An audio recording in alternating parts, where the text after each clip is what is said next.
Alayon sa Civil Registration Month sa Pebrero, sa karon pa lang nangandam na ang personay sa local civil registrar sa pagpanguna sa ilang labaw nga si Ninita Illevera alang sa kasalan 2024 atol sa Valentine's Day sa Pebrero 14. Sumala kay Illevera adunay 25 kaparisan ang ilang ginaproseso aron makasal nga libre. Every February 14 dunay programa ang atong LCR sa kasalan kay gisuportahan ni sa atong mayor. Dunay regular na atong gidawat.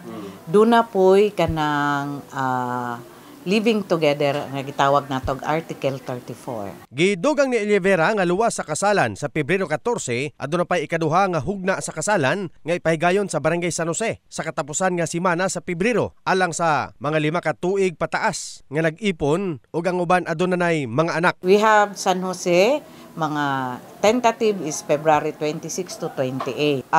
Dapat na beneficiary tong December. So karon gi-finalize nila nga madayon karon. Gipaklaro usab ni Illevera nga sa karon ila na nga gitangtang ang usa ka requirements kaniadto nga barangay clearance. Samtang wala pay balaod nga nagatugot sa pagproseso sa papilis alang sa pagpakasal sa susama ug gender. Sa bahin sa City Population Office nga si Judith Hanyula, gipasabot nini ang kamahinungdanon sa pagpakasal. It's very important to have the sacrament of matrimony, no? So sa family code naton basta magsama na ang mag-asawa, dapat may basbas na ang gitawag natong marriage. Ang serbisyo sa City Population Office mao ang orientation sa mga kaslunon ug ang bayad ana sa 500 pesos apan kon dinalian ana sa 1,000 pesos. In the heart of changing lives. Kini si Brigadier Jason para sa Brigada News Jansan, Brigada News.